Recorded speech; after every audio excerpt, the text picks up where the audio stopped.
Welcome to Arts in Focus. I'm Emily Henry. Bruce Schrader is a woodworker and journeyman cabinet maker who makes his living by restoring old family heirlooms to their former glory. In addition to repairing and restoring, Bruce also designs and builds custom wood furniture. Bruce, thank you for having me to the shop today. I'm really excited to talk to you about what you do, but before that, let's talk about when you began woodworking. Well, I began way back in '74. So 1974 is when I first started. How did you get started? What was the catalyst? I started at the Regional Vocational Center, which is the Anthis Career Center now.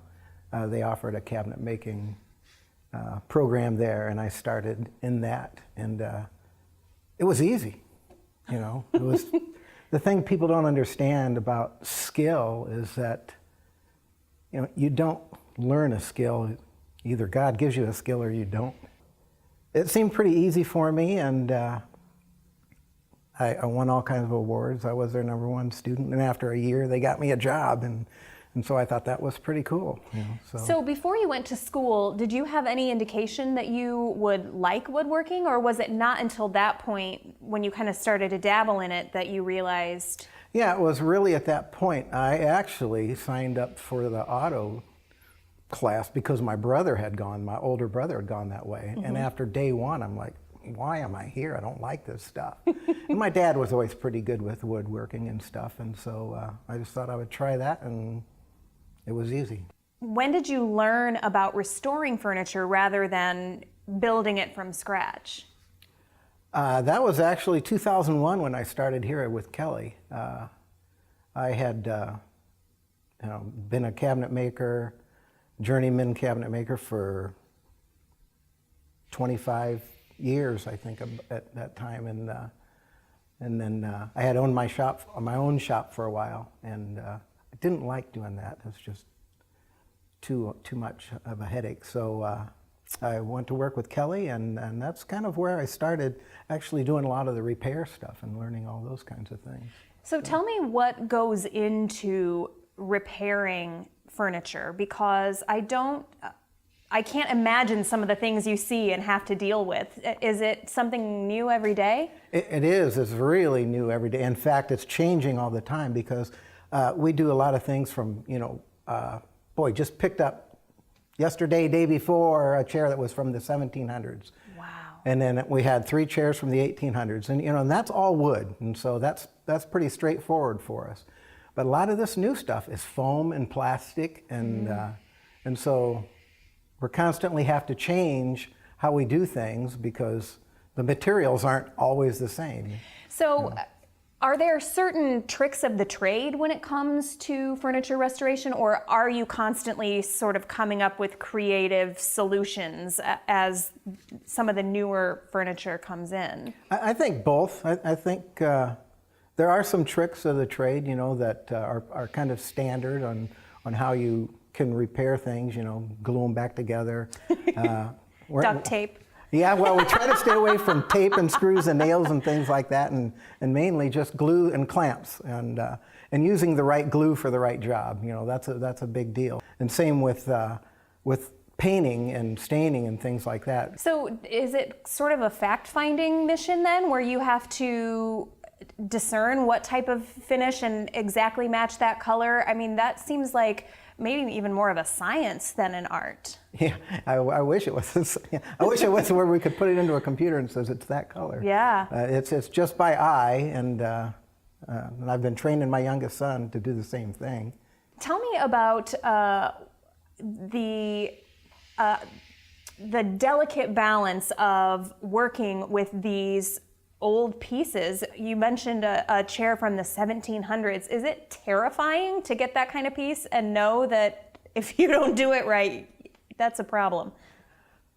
I guess I'm not afraid of it. I've done stuff for museums and things like that, and we're one of the few places, that does the antique restoration and is certified for that type of thing. So I can't say I'm afraid of it.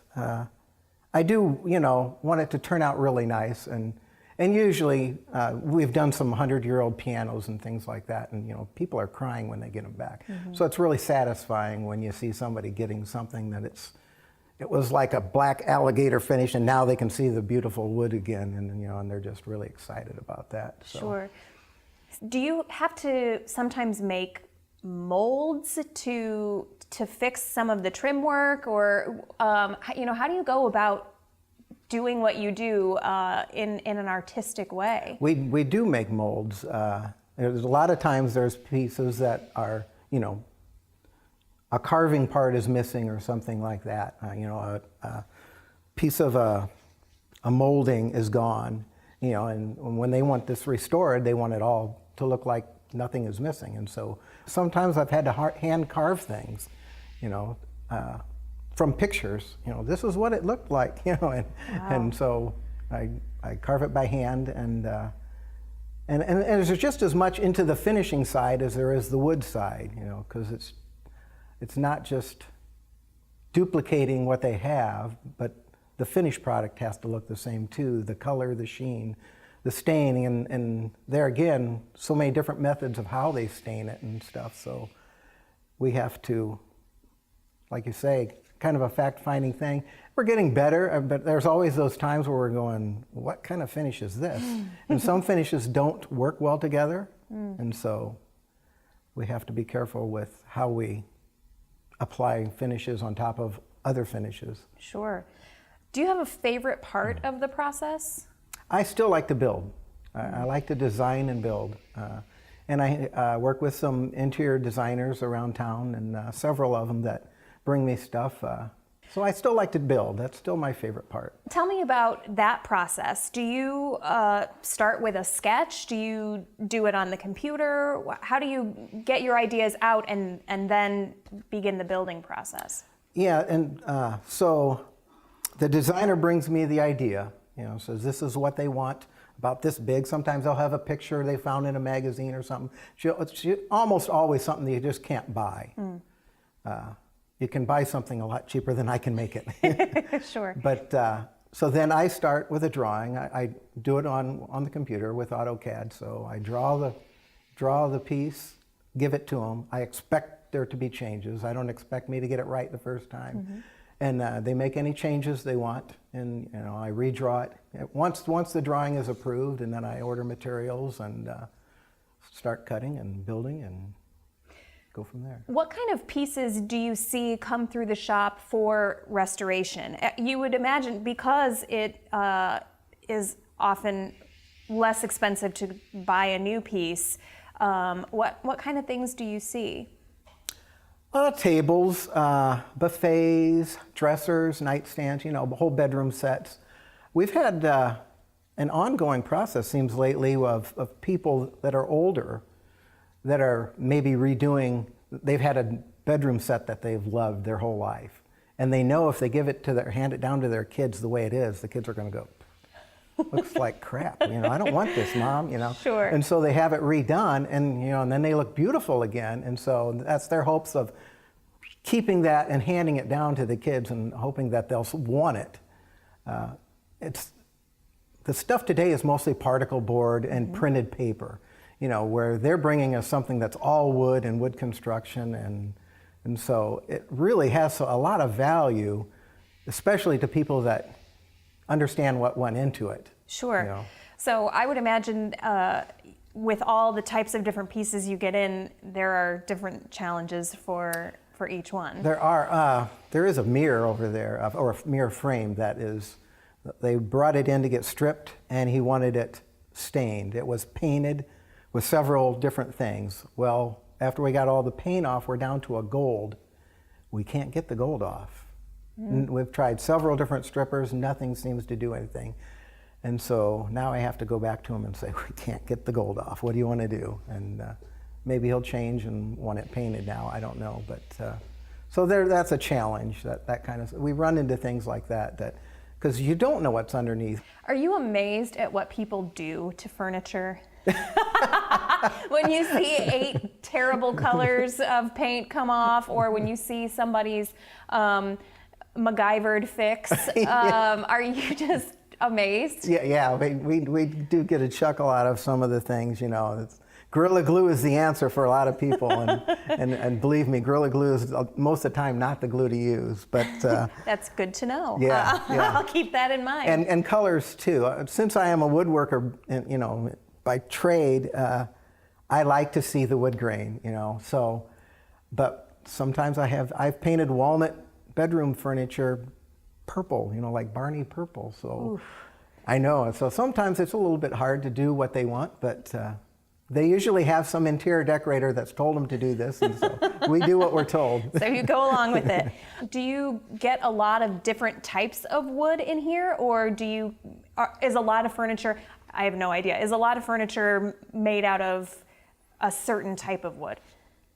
No, I would say there's a big variety of wood. Yeah, from walnut, mahogany, cherry, like I say, poplar is a common one used when they veneer things. Veneer is the thin wood that they put on top and a lot of times create patterns and things. So, you know, that's been done for a long time, so it doesn't mean it's anything bad. But usually if something is veneered like that, the top, the drawers, the sides would be veneered, and the frame would all be poplar. And so then when you go to stain it, you've got to use a different color stain to make it look identical. Poplar stain's real nice, but it can look like walnut or other wood, so that's the reason they've done that. So when it comes to making those types of decisions, the stain and that type of thing, do you consider yourself an artist? I guess so. Yeah, we mix our own stains here. In fact, there's been some local paint stores that have sent people to us to mix stains because they're like, I don't think we can do that one, you know. And they've got the computers to do that stuff, but it doesn't work the same with stain as it does paint. Because paint is a solid color and stain takes on different characteristics from hard and soft grain. That leaves me with my last and favorite question. Is this your dream job? I'll put it this way. I think it's the gift that God has given me. And there was a point where I thought I would go in a different direction, and it seemed like everything led me back here. So yeah, it's been a good life for me. If you work with your hands, you're never going to make a lot of money, you know, but God provides. Well, I'm glad that you have that skill. All the pieces I've seen of yours are just beautiful. So thank you for inviting me here today, and thanks for the beautiful work you do. Well, thanks. For more information, visit kellysfurnitureservice.com.